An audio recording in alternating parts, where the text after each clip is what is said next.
మీ మీ మీ party తరఫున పంపించి మా పార్టీ విధానం ఇది కాదు ఇది అని చెప్పానండి. మీరు చెప్పండి అక్కడ తప్పేముంది.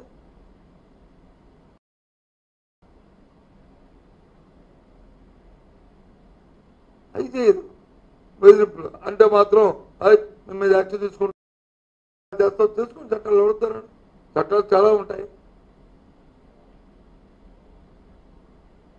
చట్టాలు చేయండి కానీ చట్టాన్ని చేతులు తీసుకోవద్దు. చట్టం ఒక్కరికి చుట్టూ రాజ్యాంగంలో చట్టం అందరికీ సమానమే.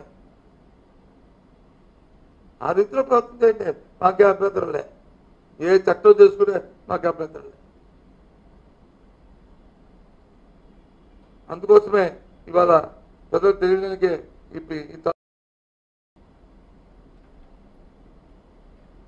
పత్రిక హలో ఇంకేమైనా చెప్పండి.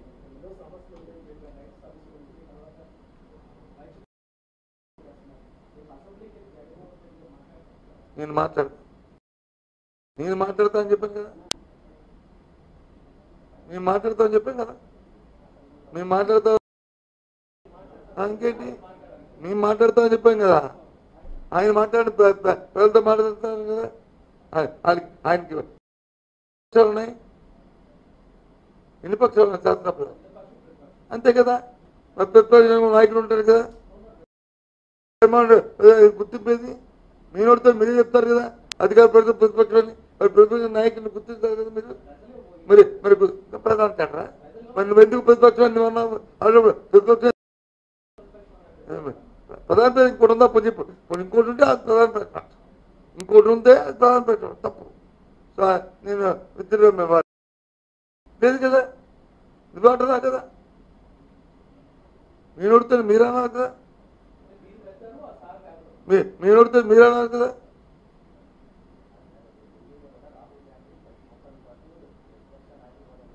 లేదు కదా. కాదు ఆయన వద్దని ఆయనకు తెలియదు కదా. ఆయన వచ్చి ఇంకో ఆయన పెట్టారు. ఆయనే పెట్టారు. ఆ పార్టీకి ఇస్తే ఆ పార్టీ వారిని ఎన్నుకున్నారు. కాదు లేకపోయినా 41 సీట్లు వచ్చినా ఇస్తే జ్ఞాపకం తెచ్చుకోండి. అదే సరే మాట్లాడతారు. మీరు చెప్పినట్టు చేయాలందా? మా వ్యవహార శైలి మా విధానం మాకు తెలీదా? మాకు ఏబిఎన్ మీరు వెళ్ళి మాట్లాడండి మాకు తెలీదా? మేము ప్రజల జీవితంలో లేమా?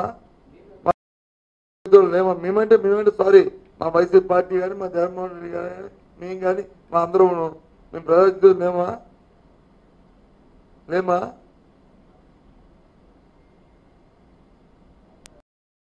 చంద్రబాబు మానేశారు ఆ రోజు లేదా? ఏం మాట్లాడతారు? మీకు వస్తే ఒకటి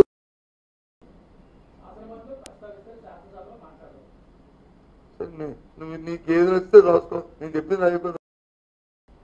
నేను నచ్చింది రాస్తా కదా, రాసుకో తప్ప ఉంది. నేను వద్దాను కదా. నేను ఎప్పుడు సరేలే అండి.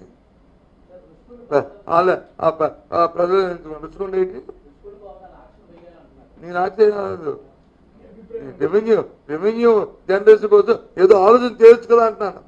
అయితే ప్రభుత్వ భవనాలు కింద వాడుకోవాలి. నేను ఫస్ట్ నుంచి చెప్తున్న మాట అది కాదు. రెవెన్యూ పోతుందని మీరు ఎవరు రాశారు? 7 కోట్ల రూపాయలు సంవత్సరానికి వచ్చేది. మళ్ళీ 7 కోట్ల రూపాయలు వస్తుందని అన్నారు. అవుతుంది అన్నారు. ఎవరని పవన్ కళ్యాణ్ కానివ్వండి, లేకపోతే మంత్రి అవనివ్వండి, లేకపోతే ఏబిఎన్ పేపర్ అవనివ్వండి, లేకపోతే టీవీ అవనివ్వండి, టీవీ పవర్ అవనివ్వండి అన్నారు. నేనే ఉన్నాను. పడుకోండి. హోటల్కి వచ్చి డబ్బులు ఇచ్చే కంటే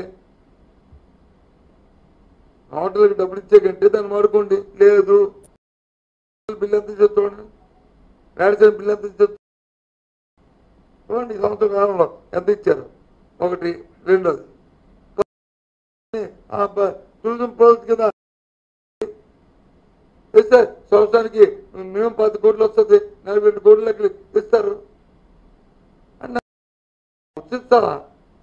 అంతేగాని నేను ఇచ్చి పని చెప్పి నేను అంటలేదు. ఇదేమా మీ అన్నగా సంపాదిస్తామే చెత్తను సంపాదిస్తే చెత్త కప్పు కొట్టించేస్తారు చెత్తను చెత్త కప్పు కొట్టించేస్తారు రాష్ట్రాన్ని ఈ మిడిల్ కాలేదు ఈ చెత్త ఆలోచనతోనే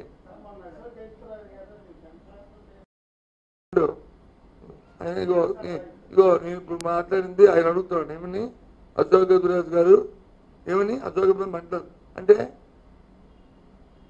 ఆయన మా ఊరు రాజు గారు గవర్నర్ పదవి వచ్చింది ఇప్పుడు ఏదో గౌరవంగా అందరం హర్షించాము బయట వెళ్ళాలని బయట వెళ్ళకపోయినా లోన బయట హర్షించాము అప్పుడు వచ్చింది మా మొదటి వ్యక్తి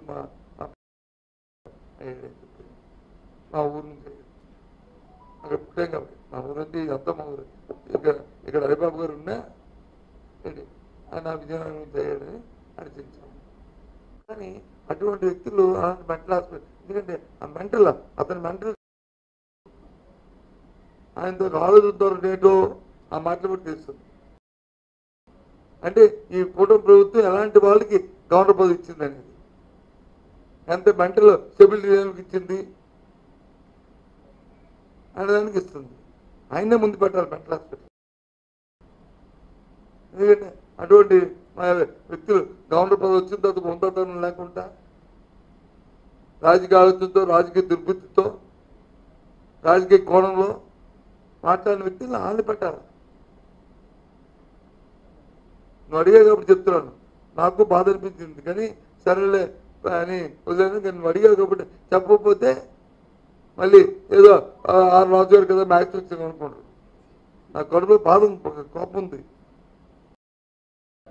తప్పు కదా అన్న పెట్టాలి అంతే ఆయన వ్యక్తిత్వం అది వాళ్ళ ఆలోచన అంతే అహంభావం అహంకారం అయిపో ఉద్భవం వచ్చిన ప్రభుత్వ పోవాలి వాళ్ళ అహంకారం ఎంత ఉందంగా ఉండాలి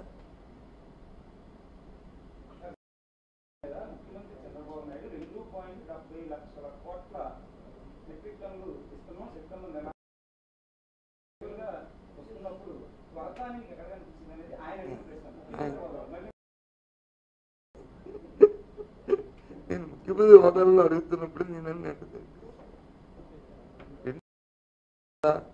లేదా 5 కోట్ల లేదా కోట నీ డిమాండ్ ఎందుకు అది గ్రామ స్థాయిలో వచ్చి అంత కొట్లాట్లు అంత క్యూలు అంత లేదని చెప్పిన ఆకారాలు ఎందుకు వస్తున్నాయి అనేది మానిటరింగ్ చేసుకుంటే ఉండదు అని చెప్తాను అయ్యి క్రియేటా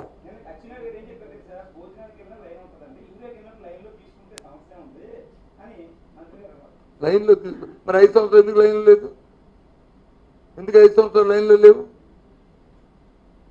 వైసీపీ ప్రభుత్వం 5 సంవత్సరాల్లో ఎందుకు లైన్లు లేవు అప్పుడు భోజనాలు మానేశారా అప్పుడు పెళ్ళి పేరెంట్ కావాలరా అప్పుడు ఎందుకు పెళ్ళేవు నీ అవైలబిలిటీ ఉంటే ఈరోజు కొంత తీసుకుంటే రేపు కొంత తీసుకుంటే 2 కొంత తీసుకుంటే అవతల కొంత తీసుకుంటే తీసుకుంటారు ఉన్నది అని మీరు అంటారు ఉన్నదంటే ఎలా చేస్తే రైతుకు తీసి ఆ ఊర్లో ఆ స్టాక్ పాయింట్లో ఉన్నదో లేదనేది సింపుల్ లాజిక్ దీని అందరికి కారణం ఏంటి మానిటరింగ్ లేకపోవడం చక్కమైన పద్ధతిలో పంపిణీ జరగకపోవడం లేదు అంటే మన కళ్ళ ముందే ఇంకో బ్యాక్ డోర్లు వెళ్ళిపోవడం అమ్మమ్మ వెళ్ళిపోతుంది అమ్మ దొరకదేటో ఆడ అమ్మేసుకుంటున్నాడేటో అదో చౌకర్ కొట్టు నుంచి ఇంకో దగ్గరికి వెళ్ళిపోతుంది లేదా పక్క రాష్ట్రం వెళ్ళిపోతుంది భయం వస్తే ఆటోమేటిక్ వస్తుంది డిమాండ్ సప్లై కదా నీకు ఎప్పుడు